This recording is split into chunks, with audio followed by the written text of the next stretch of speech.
Bugun yana o'ta uyum eshigini sekin qoqdim. Ko'zlarimda ming armon bilan onam tomon asta boqdim.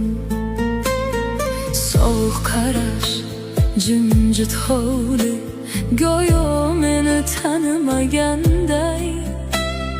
Men ketgandan beri bu mehrimni ham yashirganday.